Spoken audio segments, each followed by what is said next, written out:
The greatest commandment. A lot of people say this is probably my favorite scripture, but I wouldn't say that. I think it's probably the most, something that's very important, because when Jesus was asked what the greatest commandment was, he said that to love the Lord your God with all your heart, with all your mind, with all your soul, and with all your strength. And then he goes on to say to love your neighbor as yourself.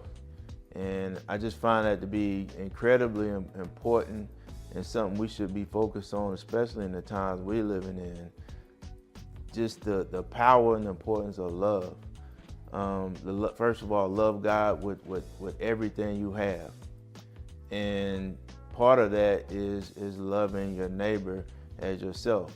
And like I always try to remind people that some of the problems we see in our world, in our country, in our community today, and so much violence and anger towards other people, is because people don't love themselves.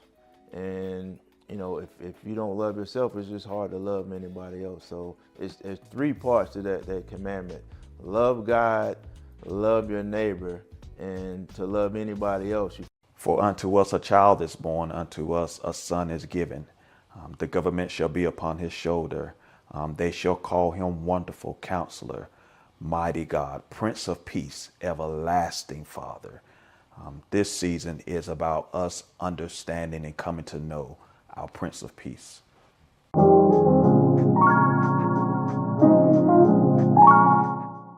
Well, for me, honestly, where two or three are gathered, God said, I'll be in the midst. So my assignment is not to worry about how many come. My assignment is to keep the doors open and the lights on.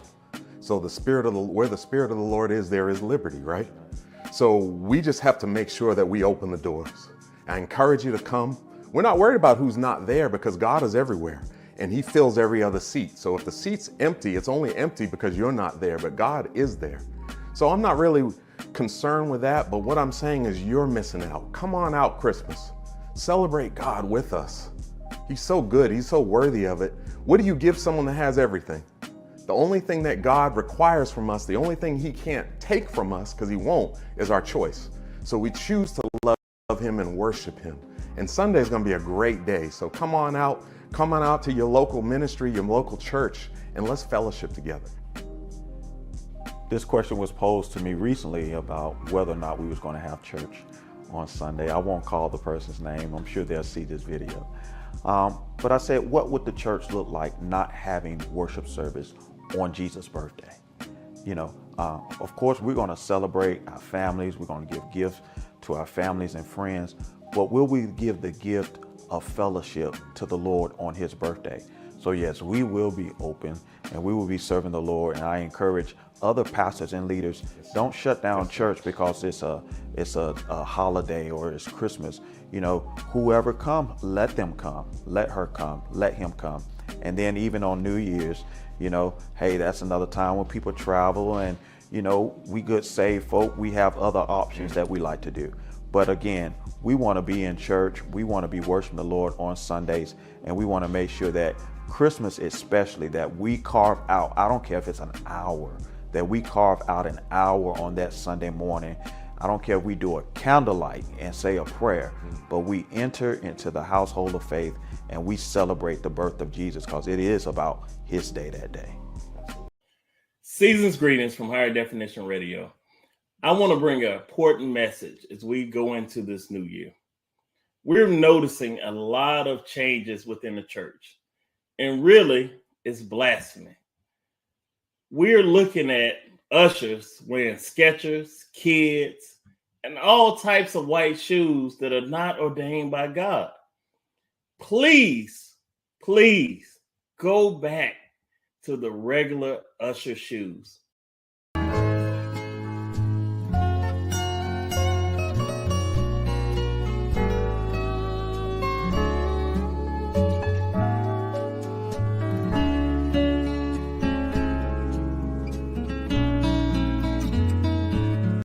And these last shoes are 100% ordained by the church and God. Do not be disobedient and out of order.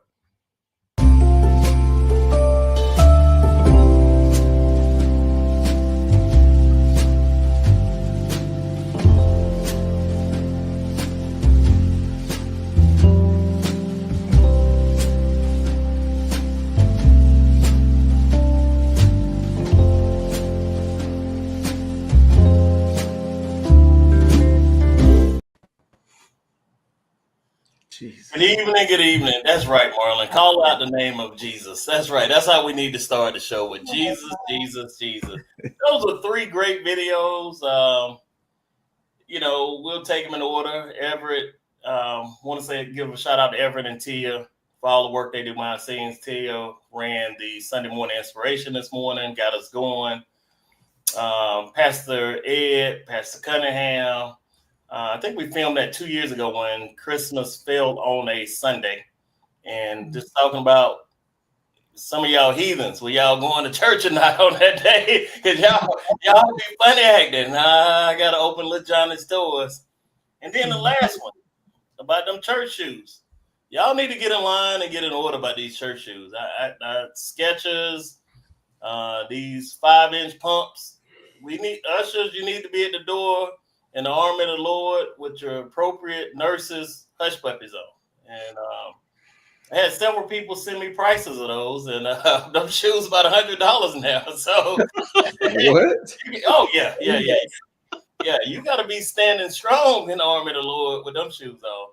So I want to say good evening. Welcome everyone. Merry Christmas for the people that's joining us. For the people in the Carolinas, there was a lot of church missing today because the Cowboys were playing in Charlotte. So we hope you made it safely back from Bank of America Stadium and ready to get going. Speaking of, AJ, how are you, sir? Speaking of skipping church. I'm great, Lamont. I'm alive and healthy, and that's the greatest gift you can have. Oh, okay. How was the game, sir? I mean, how was the game? Well, them Cowboys, man, we them boys. We do what we do. Dallas comes in the Queen City and shut it down as always. So, it was a great Sunday. You messing that man up, Lamont. He told his pastor he was on a men's retreat. You were supposed to do all that. And looking at AJ shirt, shout out to Northwestern High School, Yeah. 5 AA Respect. state football champions, won on the last second field goal. So shout out to our local town, Rock Hill, South Carolina, that has a state champion football team. So way to represent. Next, we're gonna go to Pastor D. I'm calling her Pastor D because that's what she told me to call her. She didn't want to be called Pastor Ed's wife or anything else. Pastor D, tell us a little bit about yourself and tell us about the ministry. Well, I am Pastor Ed's wife, so we can get that out of the way. But I am Pastor Ed's wife. We are Faith Connections Ministry. We've been going strong for about 8 years. We have 2 girls, 23 and 18 now. So I have no babies at home. So we wide open doing everything we can do. So we just love the Lord and we just doing what we can do for the kingdom. That's about it. So AJ, none of this foolishness tonight. I wouldn't say all that. We like to have a good time too. You said the right words for Marlon Davis. Marlon Davis. How are you, sir? How things been going? It's going okay, man. Had a good week. I'm along with my partner AJ here. Been knowing each other since childhood. Go Cowboys. It's been a good day, man. And shout out again. Even though I'm a Bearcat fan, it's still wonderful to see Rock Hill still represented, man. In excellence. You know what I'm saying? So respect to them, regardless if whether you want to see your team there or not. They definitely still represented the Rock, and I definitely appreciate that. But looking forward to a great show. And and Lamont, you forgot to mention too, some people left church early today too to catch the game on TV, sir. So but we ain't gonna get into that. This is not a season for long-winded pastors. You got to say that for after the bowl games going. I'm sorry, Pastor D. If y'all get a little long-winded, you good here. Folks start looking at their watch and patting their feet, and this ain't that time. Yeah, game day is not the day for that brother to say, "Take your time, Pastor." No. Everybody looking at that brother like, man, if you want to get it, I don't want to hear that phrase today. Oh man! Good evening to everyone watching who are sitting there good evening shout out. This is gonna be entertaining. I hate you missed the opening countdown on some of you guys and ladies, but we will find a way to work them white usher shoes back into the conversation some way. We got to do that because them white usher shoes are important for the ministry in the house of God. So we wanted to talk about the show. We probably will have one more guest join us, Pastor Matt, a little bit later, who is at a Christmas event. And I want to ask her about this as the church. Y'all out there sponsoring Christmas events because y'all holy rollers be rolling hard. So I'm going to start off with Marlon. I don't want to scare Pastor D too fast into this. Marlon, is it okay to celebrate Christmas, man? We can go all out, Christmas parties, exchange gifts. Is it okay? I think it's okay, man. I've never had an issue with it. And like you said, some high holy rollers. I know it's, the debate, Bible never biblically says that's Jesus' birthday. Commercialism, right? Tying it in with other, I think like winterized dates and things like that, which I saw online a while back. But for me, man, to each his own. If it's something that your family, your church choose not to celebrate, I respect that. But I think the problem is, Lamont, is when people try to push their beliefs of what they wouldn't celebrate on you. Even if you go to Halloween, right?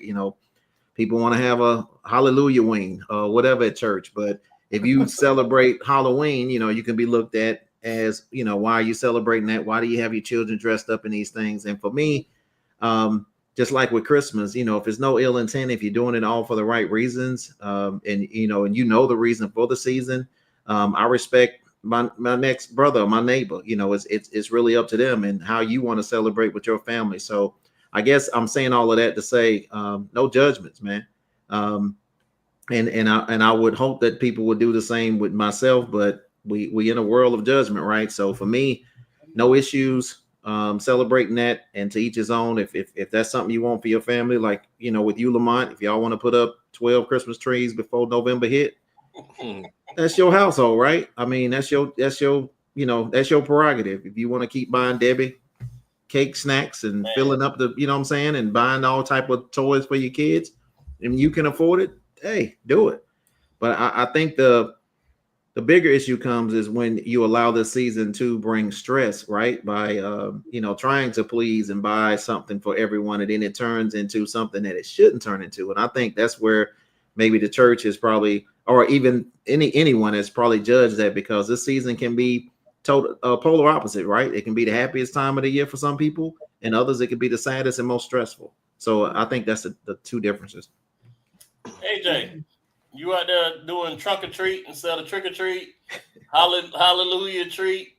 You change your Christmas to save night, and I don't want to get into watch night right away, but I do want to touch on watch night services also. But AJ, is it okay to celebrate Christmas in this Christmas season as a Christian? I believe I'm with Marlon. I believe it's okay to to celebrate Christmas, and it's anyone's prerogative as to how they want to celebrate Christmas, and nobody should push what they think or what they believe as to how they want to celebrate Christmas on anyone else. So I'm basically with Marlon on this one without going through all of the kind of different examples. So I'll just keep it at that. No, we need the examples. It sounds like trunk or treat is right up your alley. I mean, never mind, AJ. Let me go. Well, now that we're there, you talk about trunk or treat. I think it is. I think it is. If it's for the benefit of the community and for the kids, I think trunk or treat is a good idea to do. If that's going to bring the community together, if it's going to be a positive event for kids. So yeah, I'm in agreement with trunk or treat. And even Lamont, you think about, and AJ can attest to this, even coming up Flint Hill, right? AJ, Halloween, they will have things at the church. I remember bobbing for apples. I remember Baby Ann with all type of stuff, for the kids for that. And the focus, it was around Halloween time, but it wasn't like, it was evil, right? I mean, at that time, I don't even think grandma could probably afford to even buy all those fancy costumes. So you may went down to the church in a made up uniform, right? but it was definitely a good time, man. And it wasn't evil spoken of, right? So they really made it, still about God, when the world could, change it into something that's totally different. So just my 2 cents. Pastor D, you hear these heathens, these men of God, as they talking about celebrating these paganistic rituals. I'll let you get them right. I hear it. No, I'm in agreement. I think that, everybody has a way to celebrate. And I think as long as it's done in the right spirit, if you choose to celebrate Halloween, I know we're talking about Christmas, but if you choose to celebrate Halloween, then that's between you and God. I ain't got nowhere to put you, no heaven or no hell to put you in. But if you and God have that conversation and he convicts you, then that's different. So I won't be the one to convict, but God can do the convictions. But as far as Christmas, I think Christmas is a time of joy and of love and of celebration. And we have to understand that that's the whole reason behind the season. Jesus came because of the love that he had for us. So God had to send his son to be born as that gift for us. So why not celebrate that? As a Christian, we should celebrate Christmas. Now, as far as, you got to have Santa Claus on every window and all of these kind of things, I don't think so. But sometimes that jolly old elf brings joy to somebody's face. So sometimes we have to be all things that we might reach some. So when we realize that, they get a kick out of these lights and flashing lights and Christmas trees, okay, that draws them in. But now that you're here, let's talk about the cross. Let's talk about Jesus. Let's talk about the real reason for the season that we're here for. So you have to envelop some of the things that people celebrate so that you can get to the root cause of why they're there. So yeah, I love Christmas. Christmas is probably my most favorite holiday other than my birthday. So I do go all out. I decorate my whole house. I decorate outside. Wow. If I could buy more Christmas trees without my husband fussing, I would. But Pastor D, I ain't trying to get anything started. First of all, I want to say welcome to everyone who's watching, joining, listening tonight. But it sounds like you say you doing everything. So Pastor Ed just sitting around looking at scriptures while you doing all this stuff. I'm not trying to get anything started, but Marlon, I felt that question telepathically coming to me from Marlon. I just want to say, I was thinking the same thing, Lamar. Thank you. Well, let's say so he enjoys. I know for a while we had a conversation about having a Christmas tree in our church. Ooh. And so we had a conversation. He said, find it in scripture and I'll show you. So growing up, we had what we call the hanging of the greens for Christmas. And there is scripture that talks about, the greenery and around the pagan holidays for the season. But what happened is we had the conversation. I showed him the scriptures. He looked at the scriptures. He kind of agreed, but didn't agree. But it's no harm, no foul. I mean, if that brings joy to the little kids that come into church and they say, we got a Christmas tree at church, then what harm is it doing if they come into church happy? No, I like that. We're not celebrating the tree. The tree is a symbol of joy and festivity for the season that is upon us. We're celebrating that just because of that. So the tree is not what we're worshiping. The worship is the season of Jesus. But you got to bring them in to be able to share that. Well, you just went with that because, and I'll go to Marlon with this. Is it okay, to have Christmas decorations around the church? To have, and here's my thing about this, and it's the same thing about Halloween. You're either taking part or you're not taking part. So if you're doing trunk or treat instead of Halloween or trick or treat, you're doing Halloween. You're still doing the same thing. You just called it something else to make yourself feel good. So Marlon, is it okay in your eyes to have a Christmas tree? And I would love to hear from the people that's watching and listening tonight. Is it okay to have, because you have wreaths on doors, you will have all these little things, but not calling it Christmas celebration. Is it okay, Marlon, to have a Christmas tree or any decorations up for the holiday? I have to agree with Pastor D. It's really about, it's not like, you're going to the altar to worship a tree, right? But I think it's more of, I think it would depend on the church, like you and I talked in the past, Lamont, it depends on that church's beliefs, right? You got some old school churches that may be like, nope, we don't want it in here. Just like the drum player. But as far as with, trees and things like that, I think it's just based on that church. But in my overall belief, I don't think, someone will go to hell by putting a tree in the church. you know, for Christmas, particularly when you have, you know, you talk about drawing in the younger people, right? And it's just like Pastor D said, you know, the flash gets them in, but now that we have them in, now we can, you know, get to the root cause of what this is truly all about. And even if you take away trees, right? What are people attracted to, Lamont? They like nice things. They like big, flashy stuff, right? As you see a lot of these newer churches now, you know, it's almost like you walking into a concert hall, right? Auditorium. It's like churches aren't traditional, and people are drawn now. A lot of people are drawn to that non-traditional thing. So I would say, you know, and you know, they're using those things for people to be drawn to because people do like nice stuff. But hey, once we have you in here, now we can try to reach the masses, man, based on those things. And you know, and I'm pretty sure everybody's experienced it. And nothing against small churches. We have a smaller church, but you know, you come into a smaller church versus you go into, you know, some of these state of the arts concert, the videos, the multi cameras, the music, the lights. You know, it's different, right? It's attractive. So I liken it just to the same as, you know, with a tree, Lamont. It would be just something that, you know, for that decoration to bring that joy, maybe draw in more people to the church. And, you know, once you catch them, clean them. Oh, AJ, we putting these trees up. What we doing, man? We putting trees up around the church with Santa Claus coming in. What we doing? Like Santa the whole nine. I mean, this is up to the church, right? I mean, and you don't necessarily have to put up a Christmas tree. You can put up other things that symbolizes the season that we're in. But as everyone is saying, I'll take it a step further. Once you get them in to the doors, not so much about teaching them about God and Jesus and the reason for the season, of course, but you also need to make sure that you're displaying the love too, so that and be inviting so that they'll want to come back as well. So, you know, need to keep that into consideration. Yeah, that's definitely huge, AJ. Yeah.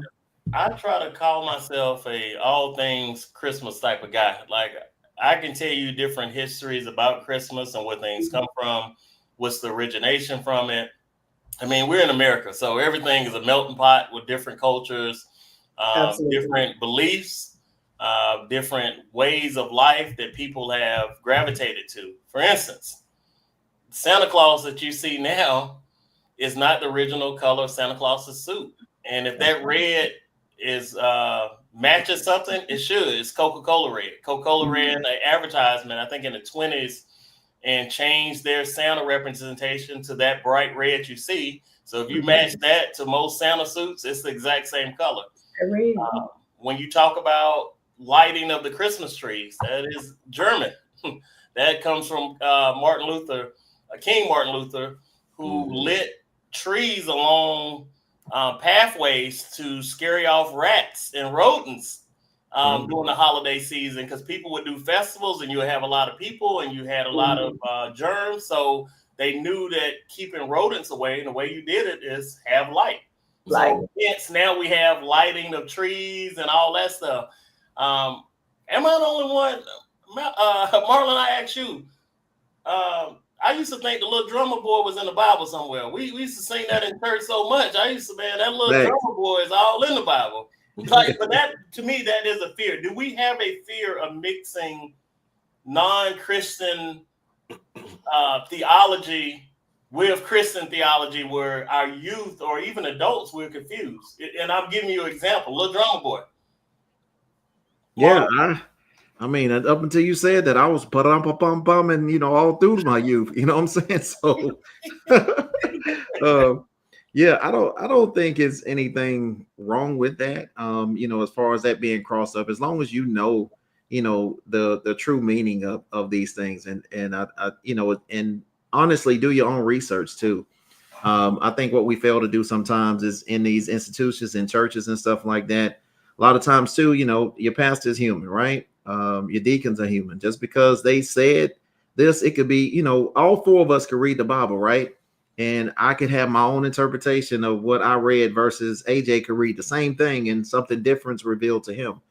So I would just say for any of those things, Lamont, I think we would have to do our own research. So if it is, just like you did, prime example, Lamont, you thought Little Drummer Boy was a part of maybe the hymn book, right? Or something. You did your own research. You found out, that's not the case. And then at that point, Lamont can make a decision whether, you want to continue to keep that in your mouth or at your tongue, or you decide that that's not anything that you want to mix in with, your Christianity. So I think, that perfect example that you gave, Lamont, I say everything kind of goes back to doing your own research and just making sure that, if with your beliefs and that you're conforming to, what you feel is right for you and your life. Because like Pastor D said at the beginning of the show, I can't put anybody anywhere. You'll be judged in the last days. Pastor D, is there a thought of confusing theology, real Christian theology, with paganism and not being able to untwist our ways into that? I gave the example of the Drummer Boy. There's countless things that we do that pagan rituals kind of fall into that. Mm-hmm. And I think, like I said, sometimes you have to be all things so that you can reach some. So if I'm singing the Little Drummer Boy, I read my word and I know that ain't in scripture nowhere, but that song is a rum-pum-pum.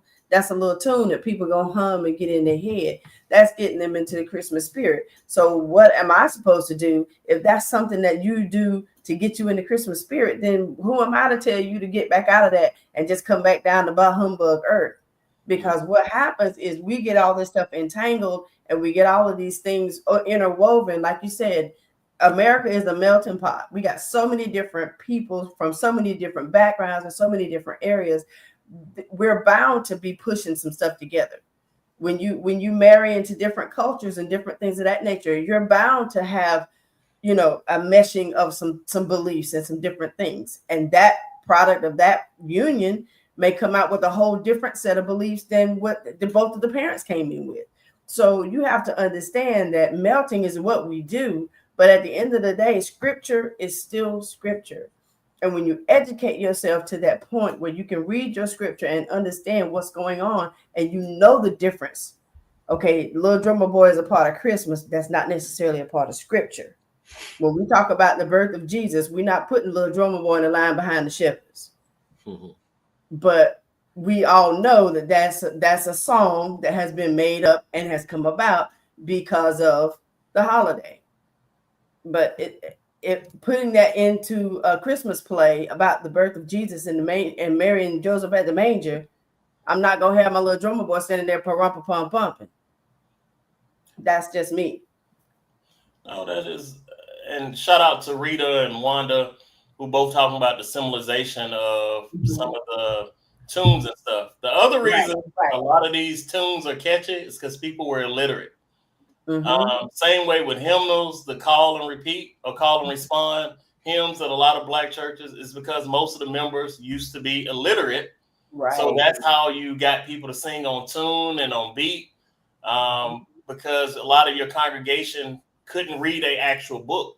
So you get catchy tunes and things. AJ, Pastor D brings a good point. Is what I was talking about. Like, you got all these different cultures. Like, some people don't put up their tree. You can't be put up until the day after Thanksgiving, and they got to be down by the day after New Year's. Are we, especially in the Christian community, mixing all these different things in? It's going to cause a little bit of confusion. I mean, I don't think it shouldn't. It shouldn't cause any confusion. But going back to your little, Drummer Boy, the carol, I would say, and Marla remember this when we were kids, man. We sung Christmas carols. Mm-hmm. We sung Christmas carols through the neighborhood, and we did that to get folks into the spirit and uplift them and get them in the spirit of Christmas and to lift their spirits. I mean, I think if you ask kids now about caroling and doing Christmas carols, they'll probably look at you as like you're crazy.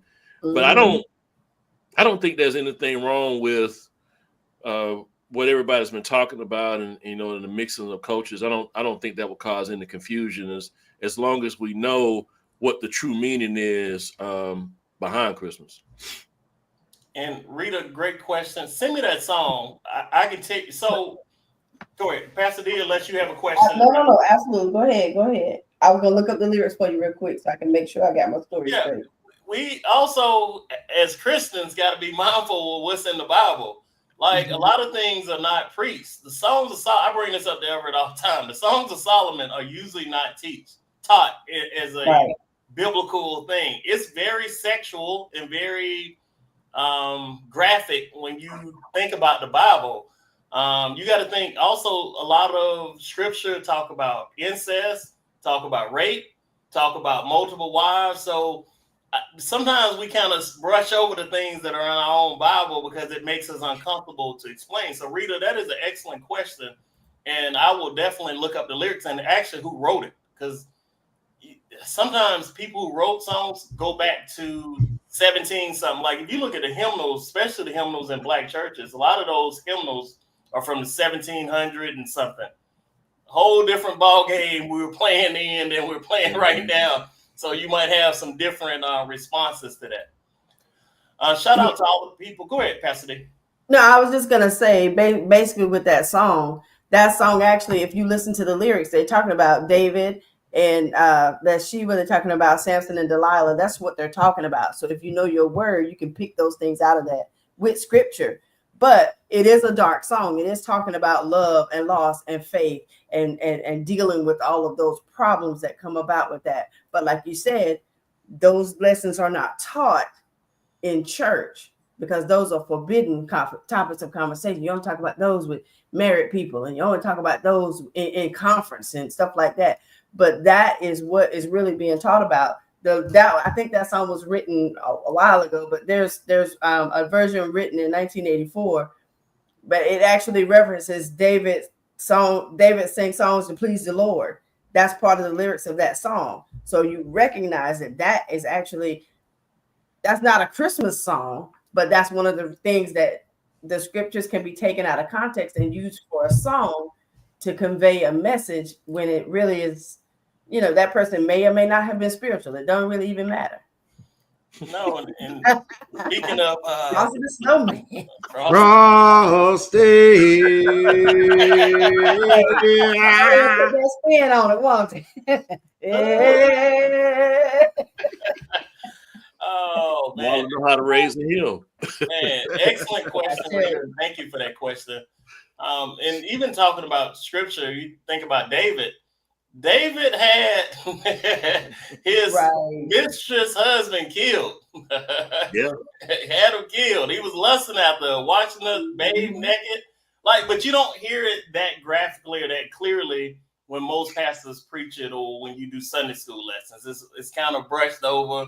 But the scripture tells you that David was a man after God's own heart. So we definitely our scripture during this time and understanding of the word definitely has to come and play during the holiday season because it'll have you all messed up. If not, you like Marlon trying to raise Frosty the Snowman on him. Hey, that sounded good though, didn't it? It did sound good. He had the foot stomp going and everything. The snowman. I get it, Marlon. I'm with you.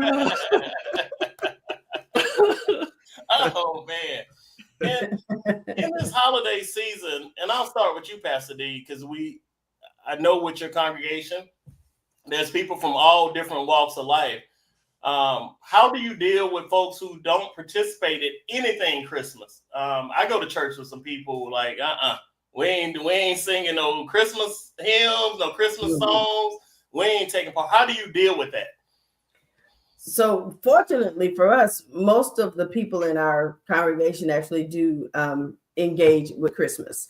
Now we don't have to go all out, but there we go. That's Pastor Ed talking about the Hallelujah song, not being afraid to discuss those things. But what happens is when you feel like you got the backing for whatever reason in our churches, the pastor has the end all be all, say so or don't say so. So when the pastor gets behind it and the pastor says it's okay, then the people feel like they're a little bit more loose to be able to celebrate. But that is a part of teaching. Like you said, if you put up a Christmas tree and you celebrate and you love on your family and you love on your friends and you love on your coworkers and anybody that you meet during this season, that's what this season is about. That's why we have to do what we do. Love is love always. It doesn't matter if it's in July. It doesn't matter if it's in January. It doesn't matter if it's the 25th of December. Love is love. And how you choose to show that love during this season may be with a gift. It may be with a full-fledged decoration so that people can ride through the neighborhood and see all the pretty lights. That brings joy to somebody's heart. So we engage in joy and love and connection with each other so that we can build each other up. Because like you said, it don't do no good to get them in the door if you don't show that love to keep them engaged. So we don't deal with that kind of thing. If you don't want to participate, we don't make you, but we're going to enjoy each other and have a good time and fellowship with whatever the season brings. And that's just how we handle that. No, I like that idea. I'm a detour slightly in the middle of our show. Something news, I saved some of the silliness for at the end, but I want to interject it in the middle, just because it's the holiday season, and So, Marlon, let me ask you a question. I knew it was. No, let me go to AJ. Here's the scenario, AJ. A woman bakes some cookies at your job. She breaks them for you, gives them to you. You don't get to eat all the cookies, and should you take those cookies home? And if you do, is it okay? Should your significant other be upset with you? This is just a holiday, because it's a holiday season. People, do potlucks and all that.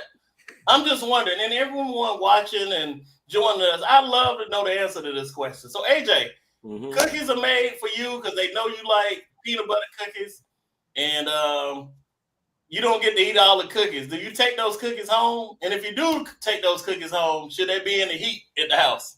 No, I'm leaving those cookies at work. Stuttering and stammering, AJ. They're gonna be passed around to the rest of my team, and if the team don't eat the rest of them, they're gonna be in somebody's break room to say free for everybody to eat.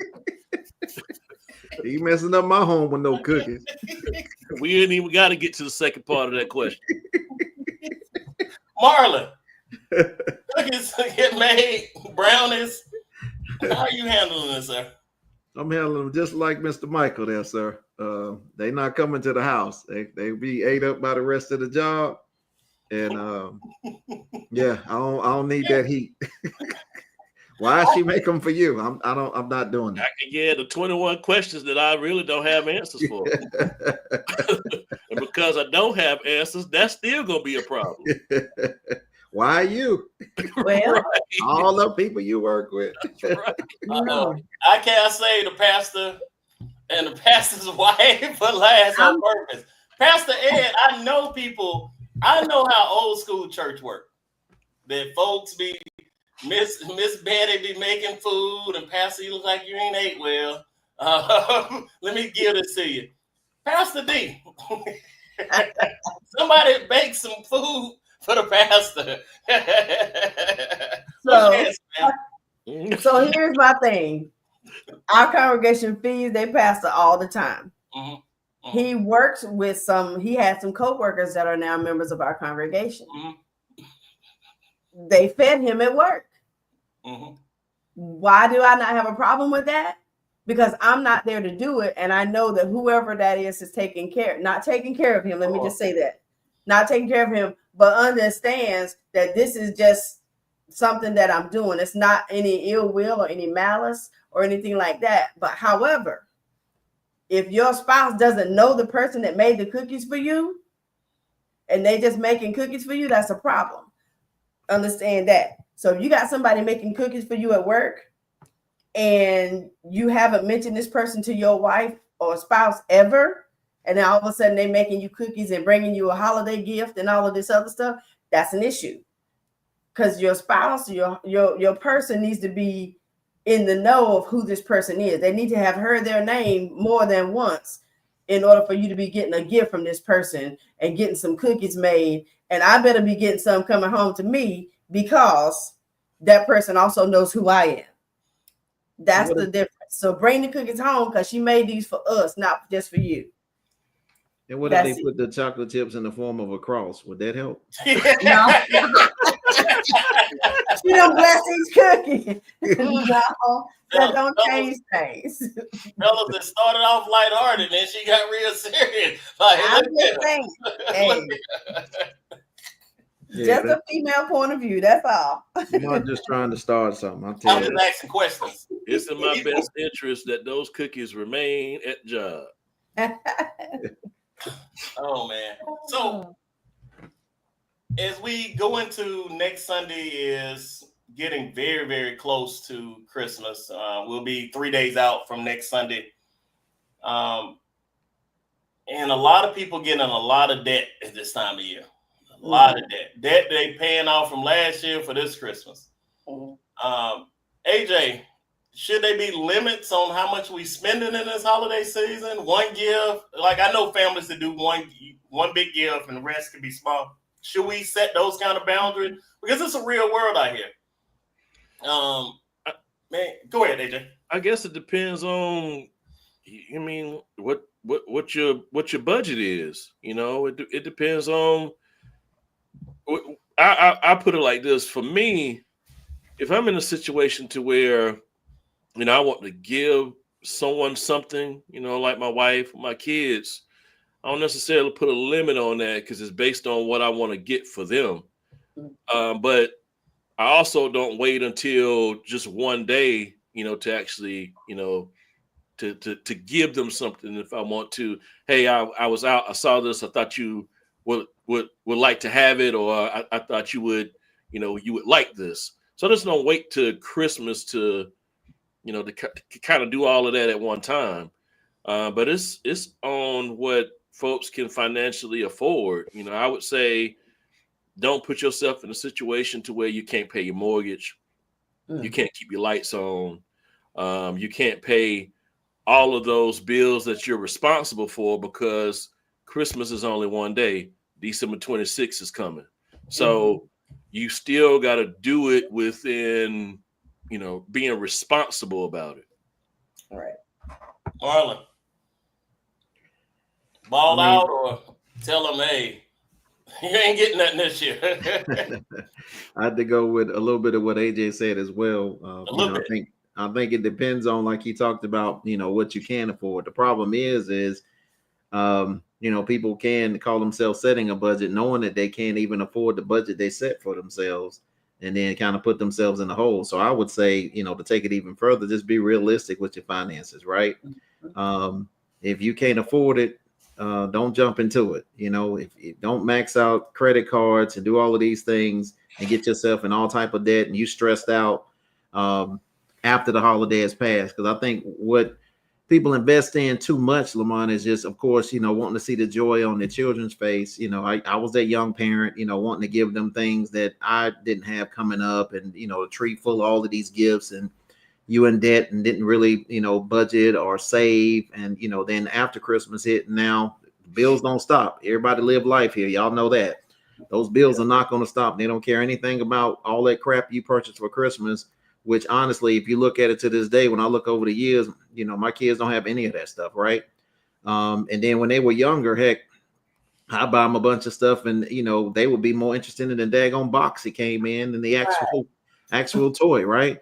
So I would say with that, you know, just use some discretion, man. You know, if you know that you already were struggling in November, you know, why add to your struggle in December to do that? And then have that real talk with your family, right? You know, and, you know, even with the, you know, the children are old enough to understand, hey, you know, this is what we're going to, you know, and I don't know if they, you know, whether you believe in Santa Claus, I guess that'll be another topic tonight, Lamont, but, you know, even talking with your family, being realistic. Hey, this is what we able to do this Christmas. Y'all let me know, this is my budget. And, you know, these are the things we'll be able to get. Cause I think the problem is that, you know, the kids start demanding all of these things, just like y'all probably remember, you remember get that J.C. Penney book back in the day, right? Or that Belks book or whatever. You go to circling racetracks and bikes and you handing this stuff to your mom, not a pressure on her to try to get you at least a few of those things, right? And I think sometimes the parents, don't want to disappoint the children, so they put themselves in debt to the detriment of themselves. And now you're kind of digging yourself out of a hole for that. Yes, who doesn't want to see their child happy opening gifts? It's a wonderful thing. But at the same time, I shouldn't be cringing after Christmas hit because I done went in the hole trying to make sure that they're happy. And now I'm miserable looking out the window with it raining, like how I'm gonna take care of this mess. So I would just say, man, just be responsible, with your finances, and don't live outside your means. But hey, that's what all of these commercials and things prey on during Christmas, right, Lamont? And look at all the payment plans and stuff they got now, right? I mean, you got all of these, different things now that allow people to spread stuff out. It's like it replaced layaway. Just being real with you. Yeah, Klarna. Yeah. So, but I would say with that, just keep in mind it's gonna add on with other bills you already got to pay monthly, right? So, just to each his own. You're grown adults. I'm not in your pockets. I'm not in your household, but I would just say just use some discretion and don't allow it to affect the responsibilities that you have that are really the biggest one is keeping that roof over your family's head and taking care of the necessary things they need in life, food and shelter, and nothing should come before that. Yeah, get that roof replacement or getting Christmas gifts. Right. Or get you some life insurance and stop buying Jordans. Shout out to that catalog. That Sears catalog used to be hitting. I mean, I'm telling you, man. Hey, that Sears catalog, that JC Penney catalog, we don't stood in that JC Penney line. Oh yeah. Order that stuff and pick it up at the counter at the mall. Yep. I used to have every color of Lee jeans you could name, bro. And the Adidas with the fat shoestrings. I'm telling you, man, them were the days, man, when they tell you that order was ready out there. You ain't have Amazon. You had to drive out there and get it, right? And they go back in the back, pick your order up. That was some good times, man. Some good times. Pastor D. Yes. Man, budgeting in this time of year. I'm just assuming, I don't know this, but it might be some collection plates a little short over the next 30 days. I don't know, folks gonna do what they gotta do. But how do we balance this out? So I tell people all the time, your blessings only come when you recognize that there are blessings for you. So you have people that will tithe and tithe and tithe. And when you tithe for the right reason, it don't change. It don't matter what comes up. It don't matter what happens. Your tithe is still going to be your tithe because you've learned what it is to tithe and you're obedient and the sacrifice is there. So when it comes to Christmas time, for a lot of us, we do see a little bit of a dip because people, a lot of people take time off around this time. So their checks are a little bit shorter, than usual. But some people, let's just be real about it. Some people they used their extra $50 they was going to put in tithe and they bought little Johnny, that big remote control car that he wanted instead. And, I that's between you and God. Again, nothing I can say. I'm not asking for your W-2s when you walk through the church doors at Faith Connections or anything like that. But what we want you to do is recognize that that's a relationship piece for you and God. If you choose to spend all of your money in December and then not have nothing for January through November, and then you woe is me again in December, that's a problem. We got to teach on that. Shout out to Pastor C.T. Kirk, the Solo Center, Pastor Ed, Pastor D. Man, y'all strong will during this holiday time. See, that's why God ain't never called me to be a pastor.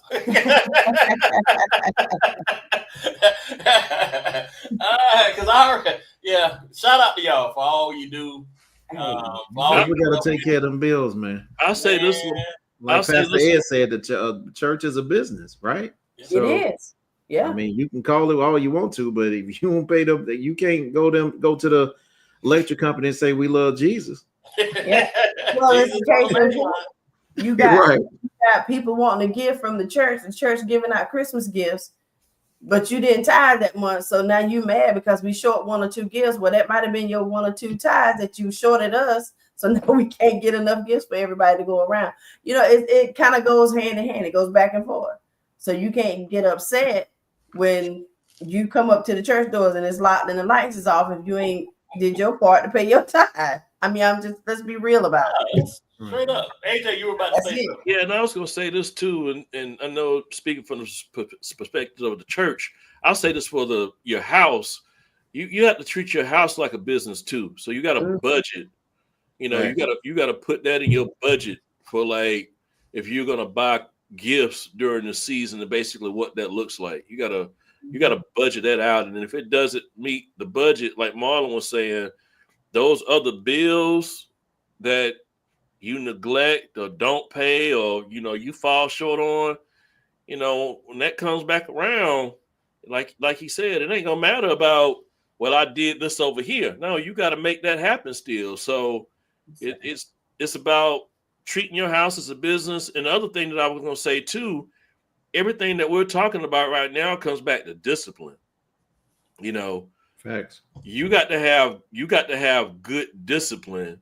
And I have to tell myself this all the time about discipline in regards to making sure that you stay responsible, taking care of things, and also being able to accomplish things. You got to have good discipline.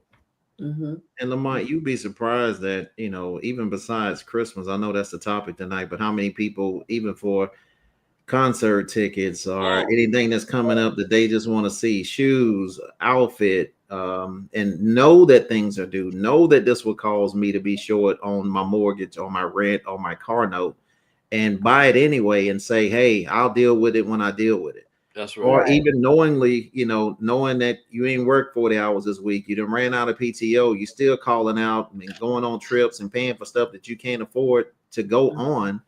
And that's why, and I say these examples is because besides even this time of the year, Lamont, a lot of people live above their means.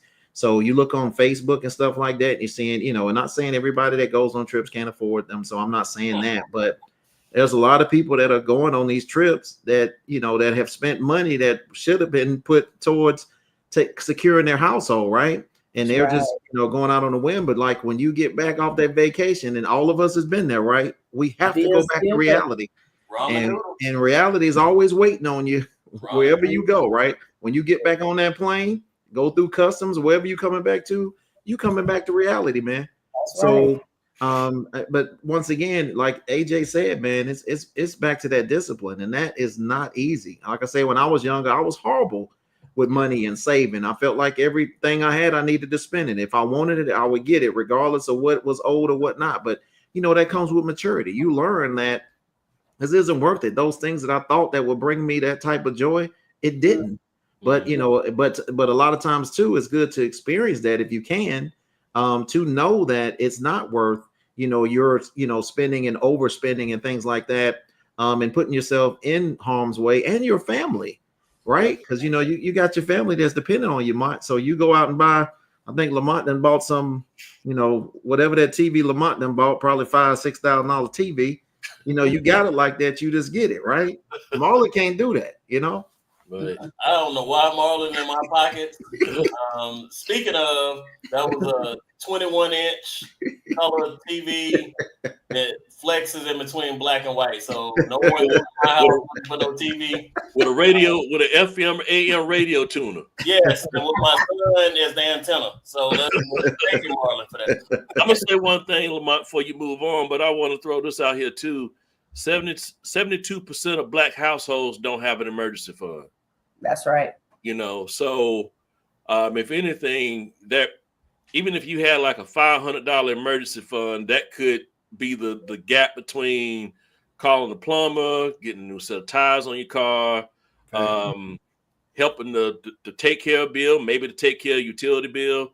But 72% of black households do not have an emergency fund. And I think that's something that all of us need to look into going into 2025 if we don't have one. Like, especially if you own a home or own a car or whatever like life gonna happen. Like a house right now, the plumbing gonna mess up right at holiday time. The heat gonna go out. Those are things you can't skimp on. You got to get those things fixed. Or you got a flat tire. You done ran over something. They can't patch that tire for $20. You need a brand new $300 tire. Exactly. So that almost happened to me last week, so I know exactly. That's reality. Like that is reality. And just as we're talking about the holiday times, I just want to be clear. AJ made a great point, ladies. We had 3 doctors on last Sunday, and all of them said they had got their significant others, their gifts, and everything was ready. So, ladies, AJ is talking to you. You got a budget. Your significant other's birthday comes up once a year. Christmas comes up once a year. No more of these underwear and small ties and socks and saying that you ain't got it. Like, we need to cut that out in this holiday season. We need to be real. Thank you, AJ, for saying. And no, leap year about to go out. We in leap year now, right? I'm about to say it's leap year. So Valentine, women's supposed to. Man, I know y'all guys got all them big time gifts, so we ain't even got to talk about that. When we talk about the church, Pastor D, and donating at this time of year and doing things for service, AJ and Marlon talked about going out caroling. I see less and less of that each year. Like, you don't see churches going out, and even there used to be campaigns to write letters to soldiers that were overseas and spread cheer. Like, why do you think the churches got away from that kind of activity to do things during the holiday season? I think a lot of it has to go back to the detachment of people in human contact, period. If we don't want to be bothered with each other, why we want to be bothered with going out to serve somebody else? So most people now, they working virtually, they online, they ordering order for pickup at the store. They don't want to go in the grocery store and pick up their own groceries no more. All of those kinds of things. So I think that the societal norm is now that we can separate ourselves and not be bothered. But what happens is depression around this time of the year goes way up, because now you got those people that are all out here and all in for their family, overspending and over budgeting and all of that stuff. And then you got those people that can't afford it, and now so they detach. But what happens is people in the church, they so focused on Jesus is the reason for the season all the time that they don't realize that all this service and stuff that we used to do, going caroling, going to the nursing homes, to the rest homes, and going to feed the homeless in the shelters and different things of that nature. We're trying to get back to that at Faith Connections. We're trying to be out and be the face in the community, because what is church? I talk to these young people all the time, and my daughter is still in high school, so she's a senior this year, but she talks to her friends all the time. They believe. They have questions about an unsurmountable amount of questions that they have, but they ask questions. They don't go to church because their parents haven't made them go to church. And if you're a teenager, let's be real about it. You gonna get up and go to church if your parent don't make you? No, but you know somebody that you got a connection with, you can ask questions. So we have to get back to being connected as fellowship before we can start service, because I didn't like it when I was growing up, so I ain't gonna make nobody else do it. But did you see the point and why you were doing it when you were growing up? That's the point. And a lot of people don't go back to that and care about it. Well, my mom ain't in no rest home, so I don't worry about it. But we have to do that. Outreach is crucial. We have to make sure that we're doing the outreach, because if we don't, there's another generation going down the drain. So yeah, I think outreach is crucial, but I think it's society that has pushed it away and nobody wants it anymore. Marlon, Pastor D brings up a good point. And I know we talk about this and we've had shows about this. Like, COVID, yeah, it scared a lot of people. And people died. A lot of people died. Over 1 million Americans died. It reset our view of health and vaccination. It reset all that for generations to come. But what it also did is reset social norms. Like, our kids already grew up where they were more on phones and tablets and separated. Now, the world is set up for them. You ain't even got to go to an office. You ain't got to come in contact with nobody if you don't want to. So I'm sure growing up at Flint Hill Baptist Church that you were talking about it, caroled and did different stuff. Man, how do we get back to that, the church? If that's, and it's not about Christmas, and let me say that for anyone who's watching who doesn't believe in celebrating Christmas, but it is about celebrating human beings as is knowing that you have a creator that's bigger than you could ever be. So making contact with people, showing and sharing love. How do we get back to that? I mean, I hate to sound grim, man. I don't think we can. I think COVID changed us so much to where even it made even the average churchgoer, right? Where now you can just go, your church goes live. If I don't feel like getting dressed up, and my church is online live, hey, I can pull out my phone, right? Convenient. I can get a word right there from home. And not saying you have to be in the building, but I'm just saying these things have made us, not go back to the norm. You think about, like AJ and I were talking about coming up in Flint Hill, if you wanted to get a word, you couldn't get it from your phone, right? You couldn't wake up and Flint Hill was live. You had to go into a building, you had to congregate, you had to be with people and talk to people, right? And you talk about technology too, Lamont, that has caused a lot of this that you talk about. How can we get back to those days? And that's why in my mindset, I'm like, I don't think we can, because technology is so advanced with these things. It makes it so much easier for us to be able to just use these handheld devices. And you think about it now, even going out with your family, right? You can go to dinner and nobody even say a word. And you got, your person that's sitting beside you might text you when they can say what they need to say right next to you. Right. Another example, you can have people now, people have to pull up at you, knock on your door and tell you, hey, I'm outside. What you get now? Text. I just pulled up. So it's a bigger problem than we're talking about here, because it's almost technology has taken away the basics of the family coming up. I saw a good example this guy put online when he took his kids out, and I said I was going to steal it. I never used it, but he makes all of them put their phones in the middle of the table, put them down, and the first one to grab them have to pay for dinner, right? Oh wow. So it kind of forces them to either talk, congregate, say something, and get out of that norm. All of us seen it in restaurants, right? Couple in the restaurant, not even speaking, not talking, waiting on the food, but everybody's in their phones. So I think with that, Lamont, I think it's really tough to get back to those things. The caroling, like AJ and I, the Boy Scouts, the choir, and I see remnants of it in your church, Lamont. So it's good to see a lot of that old school, which kind of reminds me of Flint Hill. So that's really great. The problem is it's just not as prevalent as it used to be, because it's technology honestly has made us lazy. So I would say I don't have the answers to us getting back to congregating and things like that. But I think, I always attribute it as well to where we were already lazy with the technology. COVID hit. Now we really didn't even want to be around each other. Even to this day, somebody coughing weird, you looking at them like, hey, what's going on with you now?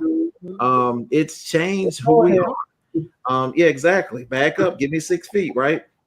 So I think it just really changed who we are, man. And I don't know how we can get back to that, Lamont. I don't have the answer. I just thought about something. I know it's out there, virtual caroling. Roll a TV around to each of the nursing home rooms and you carol from virtual. I'm sure I'm not the only one who thought of that, but I just thought about it, because most of the nursing home rooms have TVs in it. Yeah. You got to be somewhere else and just start singing.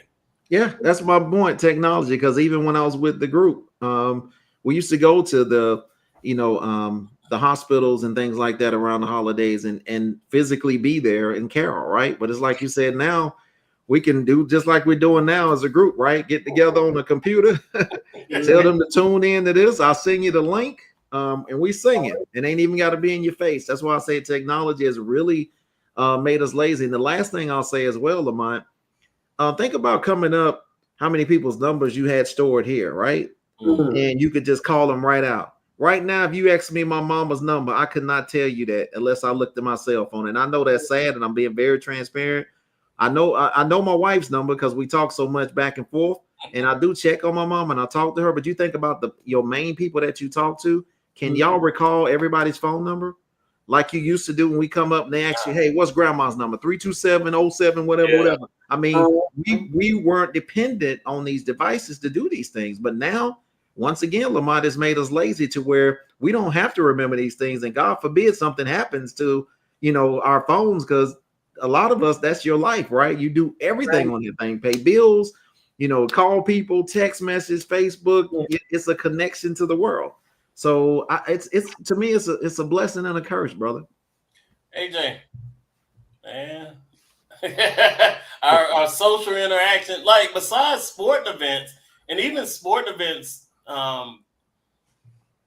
more people like. I would rather watch a sporting event on TV than a live event because I can see it better. I ain't missing nothing. I can see the angles. Like, how do we get the social part back into the holidays? Let's take Christmas out of it because people are not as social. How do we get that back? I mean, you're gonna have to actually get out in the community and interact with people. You're gonna have to take a grassroots approach to interact with people and basically do it consistently so that they know this is not a one-time thing. Develop some type of trust with that collaboration. That's how you're going to have to get it back. And it can start with, each individual here. Most of us have neighbors that live to the left of us, live to the right of us. Start with interacting with your neighbor because you being the community can actually start with your neighbor and interact with them.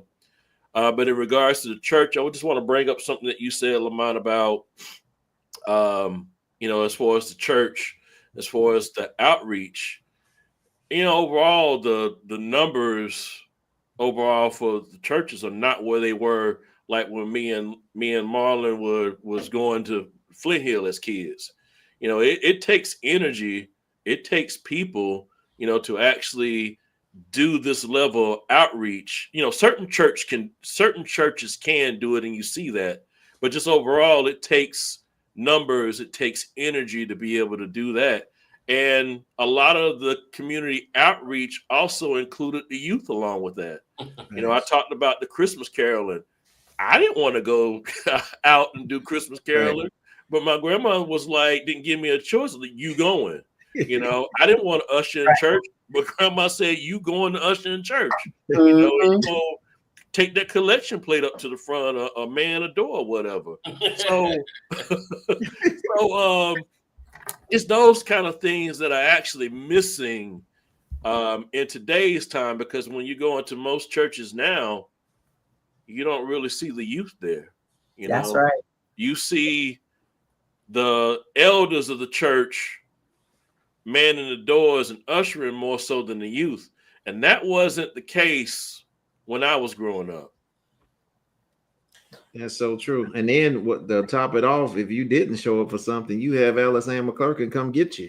That's right. I mean, it was a totally different era, AJ, like you said, man. And it's like, I think the difference is too, and I'm not saying all parents are this way, but a lot of times now kids get to negotiate, right? Mm-hmm. I don't recall getting to negotiate. It was you going to church. If you can stay out, if you can do this, you can do that. You getting up to go to church. And not saying that make you a better person, but it did keep me out of a lot of stuff that I could have been into and had no business doing so. But I do think church is optional for a lot of households. And then but it's like a pendulum, like right now we talk about the school system. We had all these educators on last week, 3 doctors. And because the way we grew up, where we would never believe if we said the teacher did X, Y, Z to us, that pendulum is now that when we have kids, we're going to believe our kids all the time and never the teacher. So we'll go out there and cuss out the teacher at the school because now we don't believe the school system because our experience. Same way with church. Because we were forced or there was not an option, when we grew up, we gave our kids the option to go to church. And we said, don't worry about it. And it's a pendulum that of our own making within the church body. Pastor D, do you think I'm right, or you think it's something different? I absolutely 100% agree with what you're saying, because like you said, you want your kids better than what you had. You don't want them to have to experience what you experienced. But what I do say to that is also we have to also teach them why it is we're doing what we're doing. Teach the art of service. Teach the art of fellowship. Teach the art of being together and doing things together as a family. Yeah, my girls don't really necessarily have an option to go to church. They know that if you woke up this morning and you put your feet on the ground and you got some coffee out of my coffee machine in my house, you better be at service. Unless something happened along the way, you better be at service, because there is no other option. I mean, if you are legitimately sick or something of that nature, then yes, but you have to teach them the discipline, like we were talking about earlier, even with cash money and whatnot. You have to teach them the discipline of getting up and going to church, the discipline of service, of servanthood, and making sure that other people are taken care of just like you are. So it's not being taught because we were forced into it when we were young. And so now we do give our kids the option. And so it's not even necessarily being taught anymore by the parents that are raising these kids now. So now they are detached, and it's like, well, I can get whatever I need from my phone. I don't really even got to go ask mom and daddy no more. So everything is optional at this point because we don't teach them the value and the reason behind why we had to do what we did. I want to read this quote before I go to you, Marlon. And it's a quote that my ex-manager used to say all the time walking around the office, that hard times create strong men create good times create weak men, and weak men create hard times. So it's the cycle, right? And I don't know I just looked the quote up. I don't know who to attribute it to, but it's a powerful quote. Like, we're going to do so much to have our kids have a good time. We're going to make them weak men and weak women if we're not careful. And I think as we are into this holiday season, all the stuff we're talking about, overspending. I had a young lady who works with me, and it must have been last summer. I think Beyonce was here last summer or in Atlanta. Those tickets were $1,500. Right. Oh, yeah. And she was going to move heaven and earth to get to see Beyonce for $1,500. They wasn't even the greatest seats.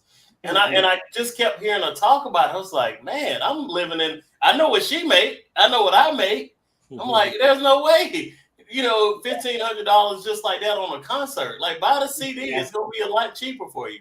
Do you think in this holiday season, as we talk about Christian behaviors, that we're not following some of the basic principles of our faith during the season? What are your thoughts, Marlon? Yeah, definitely obedience, right? I don't know if, do y'all see that movie? What was it, Swarm? Did y'all see that movie? Well, anyway, it was kind of loosely based on a Beyonce fan, right? And she literally, you know, they got the Beehive, right? And I mean, she literally would do anything to follow her, to be at her concerts and things like that, Lamont. And literally, I think the show tickets were like $1,800, and she literally spent her rent, you know, that she was supposed to give her roommate for that month to go to the show, and had no qualms about it, didn't think about it. In her head, she was like, I'll get it however I can, but I cannot miss this. And I think that in those particular situations, I think at that time, you know, that's where the obedience and the discipline should come in at, to say, hey, although I have this money should be for my shelter and not giving it to someone that doesn't even need any more money, right? Like Beyonce. Honestly, Lamont, is like you talked about, even besides getting the CD, heck, you can see the whole show online, right? All the clips they had, we could see every move Blue did in every concert, every, you know, you piece those things together, and then eventually, Lamont, she gonna probably be on HBO or something, you know, they'll strike a deal, right? And you know, the concert will be coming. But I think it's also, Lamont, is the competition thing. You know, people don't want other people to be able to tell them, you know, about that show, or be able to say that, you know, I wasn't able to go. And all of this kind of goes back to social media, right? Lamont was there. How Lamont get to be there and I can't be there? So now I'm gonna do whatever I got to do to make sure I'm there, so Lamont can't say, you know, that he was there and I wasn't. So once again, it's still that crab in a barrel, man, mentality, to where discipline and obedience could have kept you saying, I can't afford this. You know, I'm not going to live above my means. I love this artist. I would love to be there. Me and my wife, heck, we wanted to go see Usher, right? When he was doing the Vegas thing. And at that time, you know, the tickets, I don't think, Lamont, you was trying to get us to find some cheaper ones. We couldn't find it. But those tickets at the time were ridiculous. And I told my wife, we're not doing this. You know what I'm saying? Now, if it gets better, we'll do it. But at the same time, I just couldn't see myself spending that much money. And, you know, we both love Usher. I would love to see him in concert. But at the same time, you know, do I want to spend $1,000 for some tickets for a show? Could we afford it? Yeah. But at the same time, is it something that I could be putting toward my emergency fund, like AJ said, versus because I guarantee Usher got an emergency fund, right? So Yeah. to me, I'm just saying, just be smart about it. And what I don't want the audience to hear is that you shouldn't enjoy life. You shouldn't go to concerts. No, I'm not saying that. If you got it, you can do it. Your life is set up to where you can enjoy things. It's not taken away from, your household. You have the emergency fund. It's not going to cause any issues in your life. By all means, go for it. But what we see too often is the opposite of this, to where people don't have anything set aside. They're spending all of this money that should have went towards household items or towards their shelter. And now they're, begging other people or trying to rob Peter to pay Paul to take care of a bill when they could have had that discipline right there and said, it's above my means right now. I can't do it.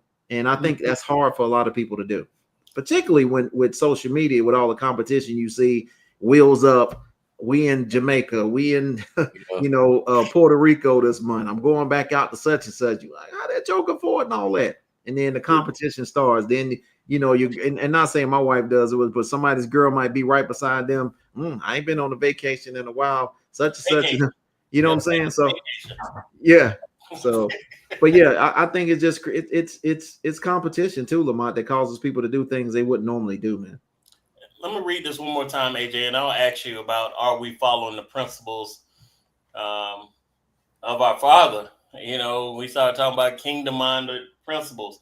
But the quote that my manager used to walk around constantly saying when he talked about getting things done is, hard times create strong men create good times create weak men, and weak men create hard times. The perpetual cycle. AJ, are we missing it on these principles, these kingdom-minded principles?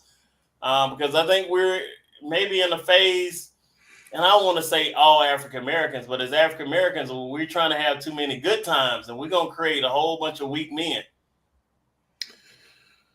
I think some of us are. I think some of us, based on how we grew up, we want to, basically give our kids everything without them having some type of struggle, and depending on how we grew up, we want to experience all of the things that Marlon mentioned, all the things that Pastor D mentioned, because we didn't experience those things when we were growing up. But we still got to have, some type of discipline about ourselves, to still be able to do some of these things that we talked about. And even if we can't do them from a financial standpoint, I think it's okay to say, hey, I can't do this, and it's going to be okay. I think when it comes to social media, everything all out in front of you, sometimes you just got to put your blinders on and focus on basically what's in front of you, focus on what God has for you, and just basically keep it moving. And I know that's hard to do, to put the blinders on, but it still comes back to discipline. Sometimes you have to take a step back and say, okay, I need to put my blinders on and focus on what I need to do. Oh, and AJ, I saw your post. You have a Merry Christmas post with some shingles out in front of your house. Like, there is no one who could have predicted that Rock Hill, South Carolina would experience golf ball to baseball size hail hit in a whole area that's pretty much decimated. No one could, but if you don't have your financial house in order, you're going to be pretty messed up. So I appreciate that. It's funny, your Merry Christmas, but taking care of your household is very serious. Like making sure the roof we have is not leaking for the holidays versus going out, buying a new car, buying a new suit, buying all this stuff that really won't help us better our lives. So I appreciate that. And to me, that's leadership. Yeah, I like to making sure you have homeowners insurance too. You'd be surprised. Absolutely. I like to refer to myself as the gift that keeps on giving around this time of the year. If I could wrap myself up and put a bow on me and put myself under the Christmas tree, I would do that. But my size won't allow me to do that. Well, it sounds like that's exactly what you're going to get. That and a short necktie and blue socks. So don't worry about that, sir. Don't worry about that. Hey, Fruit of the Loom, pum pum pum pum. You're talented enough. I think we can get this Frosty the Snowman into a hymnal now. For I'll real. tell you that. Hey, don't dare me, man. That'll be a post. I think you pull this off. So we're gonna get ready to wrap up. This minute it's went fast, and just talking about Christian behaviors for Christmas. Like, I get it. Everyone doesn't celebrate Christmas. I love Christmas. I love the significance it has to me. My profile picture that you see on my Facebook is my the Christmas present, one of the Christmas presents I got for my 10th Christmas. It's the blue and yellow mag wheel dirt bike. Mhm. Like, I'm so happy. And if you look close at that picture, you can see my mom and my sisters in their nightgowns. So I have the nostalgia of thinking what Christmas used to be, that my parents put a curtain up where you couldn't walk into our living room, and they used to go and peek and see if Santa had delivered. I get it. Like, that ain't your cup of tea. You know, you don't want to get credit to this person, that credit. But for me, that means something. Like, that really makes my heart smile. It makes me happy. It makes me have fond memories. Even the mints that no one ate that was in that dish that you used to try that was just nasty. The long peppermint sticks, like all that stuff, the smells, the sounds. Wasn't even in plastic. Wasn't even in Just plastic. naked. That makes me feel good. Pastor D, any final words as we talk about? And can you add one thing, and I'll ask everyone, what was your favorite Christmas gift you've ever received? But Pastor D, anything in closing? We just have to remember the season. Remember that it's all about love, and like you said, just remembering those times that bring back fond memories for you is just the most important thing. It don't have to be about a fat man in a suit. It's about love and making sure that people understand that you are seen, you are loved, and I'm trying to show you that I love you during this season. Whether it be your co-workers or your people in your household. My girls are spoiled, and I know that. But that's because I had wonderful Christmases, so I want them to have wonderful Christmases. And they love Christmas too. And that's what it's all about. Jesus is the true reason for the season. And because I love Jesus, I'm going to love his people the same way. So that's just what it is for me. And I just try to share that and put a smile on somebody's face everywhere I go. And that's just how I am. But I'm like that all year round, not just during Christmas. So, your favorite Christmas gift? Wow, I tell you, it's I've had quite a few. I can't pinpoint a favorite gift. I have gifts from Christmas past when I was growing up as a child. I got a 12-speed bike, and that was the only thing I got for Christmas that year. It was a 12-speed bike. My mama told me I had to go to the store and get some stuff for breakfast. I hopped on my bike and rode that bike all the way through the field up to the store and back. And that was just a fond memory for me. I remember that to this day, that I got that 12-speed bike, and I was so happy about it. But my husband, I didn't get you for Christmas, honey. But yeah, I mean, my husband and my kids they shower me with gifts all the time. So I really can't pinpoint just one particular favorite gift that I've gotten, because they give me something great every single year. So. Oh, thank you for that, Pastor D, and thank you for coming on. I know it's your first time on, it's not your last. We want to have you on. We like the energy. Really enjoyed you guys. I really have. And Pastor Ed, I ain't trying to get nothing started in your household again, but it don't sound like you even cracked the top 10 of getting a good gift. So I don't even, Pastor Ed, you're going to have to step it up this year, man. Yeah, step it up this season. Yes, crack the top 10. AJ, any final words on this Christmas season as a Christian? Yeah, I want to start. I want to start with this. Reach out to your family, check on them, see how they're doing. If you haven't heard from them in a while, this would be a great opportunity to do that. Reach out to the people that support you. Tell them you appreciate them. Because life is short, and you want to reach out to those folks that mean a lot to you. Also, I want to encourage folks to, if you can, take the opportunity to go and volunteer over at a shelter or Dorothy's Soup Kitchen. There's a lot of folks that show up on those days. They are not only looking for a hot meal, but they're looking for interaction. Absolutely. They're looking for that social conversation with folks. Speak to them, ask them how they're doing, just to have that conversation with them, that kind of thing. And another thing, Lamont, I want to mention too while we're here is in the sake of preserving legacy, building community. Mark your calendars for January the 22nd, 2025 at 11 a.m. The ribbon cutting for the renovation or the newly renovated McGirt Auditorium will be at that time. This is huge, not only for the community, the Flint Hill community, Crawford Road, Sunset Park, but it's also huge for the city of Rock Hill. Again, we don't have that opportunity, whereas African Americans, we have history that's being preserved. A lot of our history get torn down and we talk about it. But in this situation, we actually can put our eyes on history in our city. So any alumni of Emmett Scott, elected officials, members of the community, this is going to be a great time to celebrate preserving our history on January 22nd. Favorite Christmas gift, AJ? Favorite Christmas gift. My most recent one was the rock band set that was gifted to me for Christmas.